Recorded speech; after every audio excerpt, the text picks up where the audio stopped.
I'm Emily Williams, Public Information Officer for the Sacramento Police Department, and I'm here with Sergeant Sabrina Briggs, who will be discussing some of the less lethal options used in the protests recently. Yeah, for the Sacramento area, we are, not foreign to actually having protests. The Sacramento is the capital of the state, and so we have protests on a daily basis. And so, like the incident that occurred on May 29th, now that protest started very peaceful in the Oak Park Market area. Be safe. Appreciate you. It's all good, man. I know you got families too, man. Not everybody is bad. And they actually marched down to our South Station. Once again, very peaceful, and as the role of the Sacramento Police Department, we monitor those protests, and that's what we're there for, to make sure that they can express their First Amendment rights in a safe manner. As the protests went on throughout the night, the crowd became violent towards the officers. We want you dead.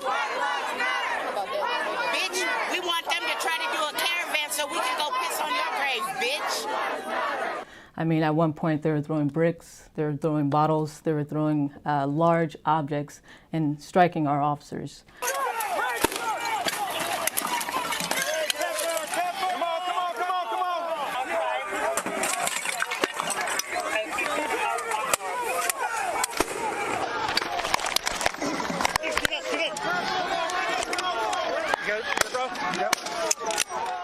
There was an incident throughout the night after the protesters became very violent. There was a white SUV, and it's captured in our body-worn cameras. And one thing at the Sacramento Police Department, we have the body-worn camera footage that we can observe these things. That night, we also had our air unit up above and actually observed the white SUV trying to make their way through the protests and the crowd actually encircling that vehicle. If you see some of the footage from our body-worn camera vantage, you can see the crowd is actually very violent. And you see that our officers, after they went in to go rescue the SUV and make sure that they could get out safely, they had to retreat now because the crowd actually turned on them. Mm-hmm. In one of the officers' body-worn camera footage, you could actually see an individual who's standing out here, and he is armed with a knife. There's a knife, a large butcher knife in one hand, as well as a crowbar in the other. Mm-hmm. And he's actually approaching the officers while other members of the crowd were being very violent and throwing objects at those officers. Mm-hmm. So if I slow down the video, that the individual with the large butcher knife is actually approaching the officers mm-hmm. in a violent manner. One of our officers utilized pepper ball rounds to try to get the individual to back up.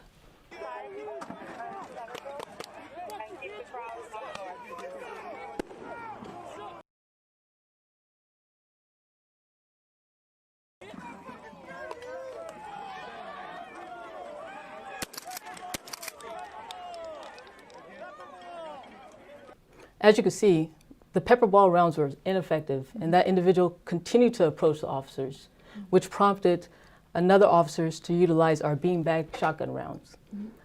Those beanbag shotgun rounds actually forced that individual back into the crowd. Mm-hmm. Now, without the beanbag shotgun rounds, the only other option that an officer has in this situation would be to use deadly force. If you take away all the other less lethal options, the only option that we have in this situation where the individual is coming at a group of officers with a knife and not backing down would be lethal force. Mm-hmm. The crowd is now throwing bricks, rocks, large planters.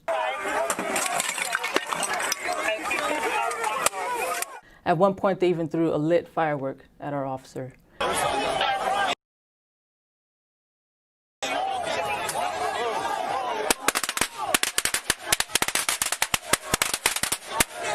As our officers were retreating back, there is also additional video footage where you see at one point, one of our sergeants gets separated from the group, and the crowd is physically pulling the officer away.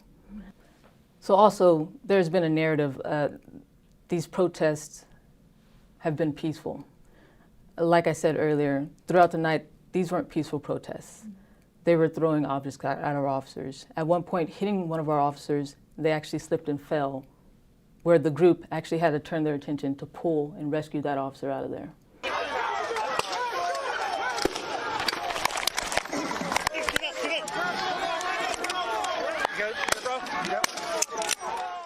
As you can see in these examples, it's very important that we have those less lethal options available to us.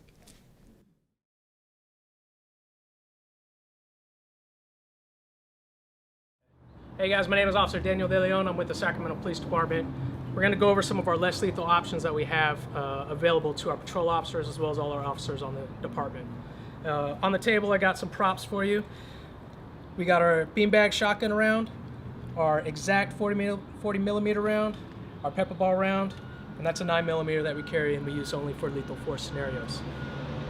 This beanbag round is a small, woven little sack that has a bunch of small little balls in it that get shot out of a shotgun. All the shotguns on our department are less lethal shotguns, so we have no lethal ammunition whatsoever in our department for shotgun rounds.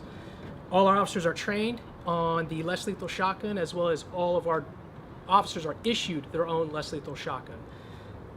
This is a exact impact round. It's got a sponge tip. It's not rubber. One misconception right now is that our department shoots rubber bullets. That is not even close to the truth. This is an exact round, and you can see it's got a lot of give to it when it strikes its target. Here's an OC round. Looks very similar to a paintball round. Inside of it, if you get a good close-up of it, you can see there's some white powder in that, so that when it hits its target, the capsule will crack and the white powder OC will get on the target, hopefully deterring them from doing whatever act they were doing that we don't want them to do anymore. Obviously here, this is a 9mm round. This is pretty common as far as what our officers carry on duty. So if you look at the options here on the table, if we take away the less lethal option of the beanbag round, the less lethal option of our pepper ball, the less lethal option of our 40mm exact rounds, this leaves us with one option, and that's a lethal option for every scenario.